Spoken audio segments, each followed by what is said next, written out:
Hey y'all, and welcome to PolitiBrawl. My name is Brian, and this Republican spokeswoman is almost left in shock by the sheer ignorance and borderline lying, and definitely gaslighting, of this ridiculous host on CNN. Folks, this is wild. But before we dive in, I want to give a quick shout out to our sponsors over at Native Path. Their products, particularly their collagen peptides, can lead to a healthier life, but more on that later. Now, let's get back into the video. How do you explain now that Vice President Harris is seen as perhaps the candidate of change?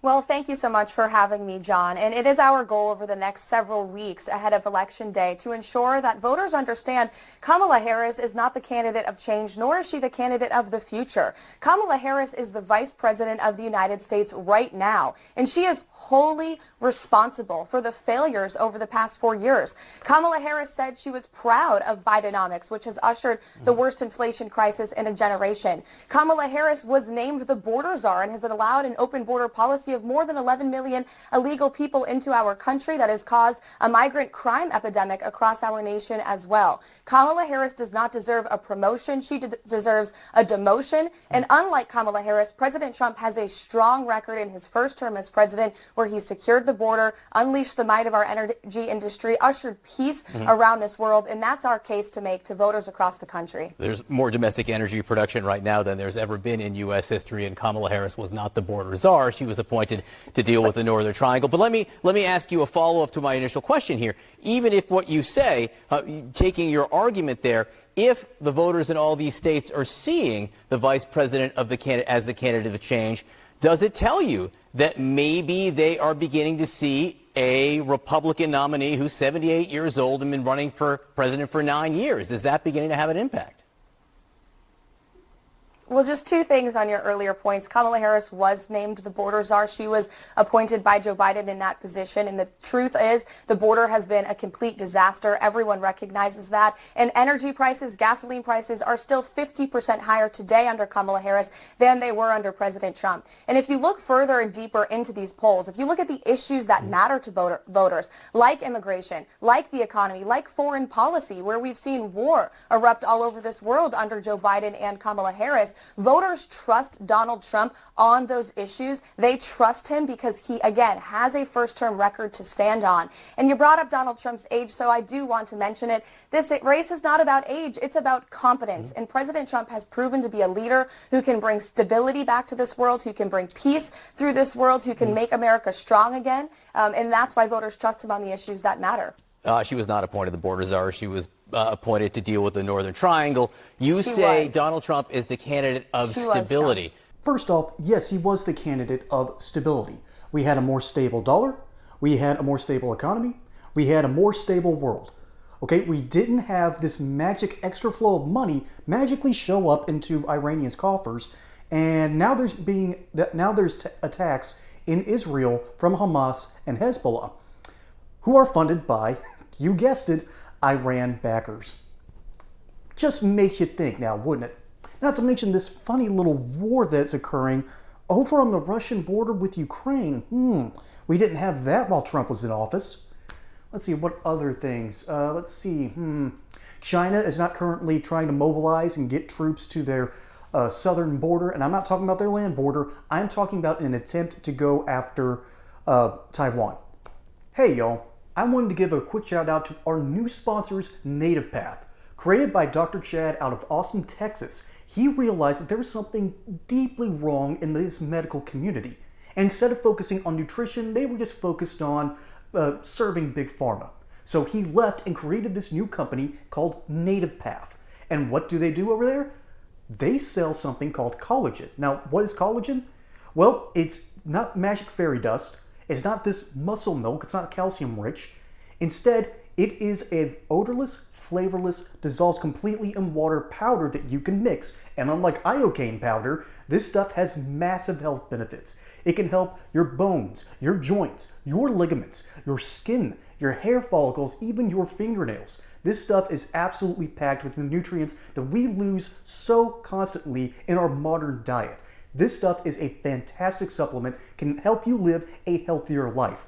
And if you go to this link down here below, you will find up to 45% off of certain products. That is how much Native Path cares about your health. So go check them out, link in the description below. And now, back to regularly scheduled programming.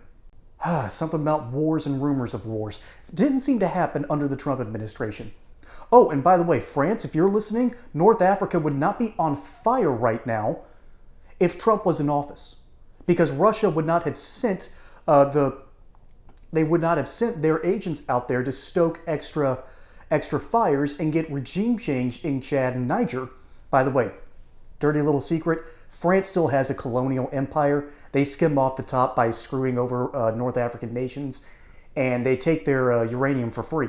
And that's why everyone in France doesn't actually have to work, because they get Africans to do it for them. Sorry, folks, I just really despise the French policy.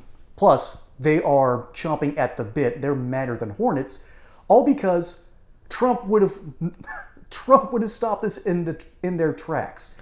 Furthermore, before we even get into the gaslighting problem that CNN seems to have, we need to talk about one of the key issues that is plaguing our economy. Not just the inflation, not just Bidenomics, gasoline prices. Under Donald Trump, what he did was deal nicely, play ball with the Saudis. And they, in turn, sold us cheap oil. However, Joe Biden despises the Saudis. Now, he actually has a good reason to do it. That's because he, deep down, does care about journalism, and he's never forgiven them for the Khashoggi incident. And thus, he tried to make Saudi Arabia a pariah among nations. Well, when he realized the hard way that, America's going to have to raise their prices for gasoline, and we're going to actually have to up our energy production just in order to keep prices from going completely out of control, that's when you realize that, maybe the foreign policy style of Donald Trump was better for even the domestic side. Even with foreign policy, he made better domestic policy, if you will. Because he played ball with the Saudis, they gave us cheaper oil. That's why gas averaged around $2.50 a gallon under his administration, and why under the Biden-Harris administration, it's been closer to $3.50. But hey, that could be just conjecture and coincidence, right? I mean, I could be gaslighting you here, right? You know, just like this CNN schmuck. Good grief, to sit there and have the gall to look you in the eye while looking into the camera and say that Kamala Harris was not the border czar. That is gaslighting on a scale that makes me want to puke. I want there to be a law somewhere where if you are gaslighting the public like this, there needs to be something like a class action lawsuit. Remember, this is the same media outlet that caught wind of the Nick Sandmann story with the Native American yelling at him, beating that drum, and while the kid's just sitting there in a MAGA hat and smiling. Yeah, it turns out that kid was being harassed by a whole bunch of other people. CNN lied about it, and they had to settle for millions of dollars. That kid is never going to live a normal life again. Same thing with Kyle Rittenhouse. This news outlet, CNN, would have reported that he shot some unarmed people. One was armed with a skateboard that tried to attack him from behind. The other was armed with a pistol that tried to take him out from the front.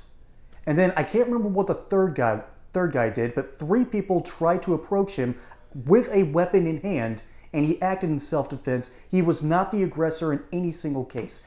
This news organization is slimy and vile. And it does not matter to them what the truth is, because they can sit there and lie to their audience, rich white liberals who don't know any better, who haven't been outside of their bubbles, they haven't been outside of their gated communities, where they don't have to worry about the crime of the cities, because the police do a pretty good job of sorting out the riffraff. So, they're not actually affected by the policies of their city. They live in these little communities, free from all the cares and the troubles. You don't hear the roars of the engines on the interstate and the side streets. You don't have to deal with the smelly average person who can barely afford his next meal because the economy is so stinking bad. Gaslighting is tantamount to lying. I cannot stand liars. That's exactly what CNN is doing here. They are gaslighting you, they are lying to you, and they're getting away with it. It makes me furious. Folks, my name is Brian. Hope you enjoy this segment here on PolitiBrawl. Don't forget to like and subscribe. Catch you on the next one, and until then, y'all have a good one.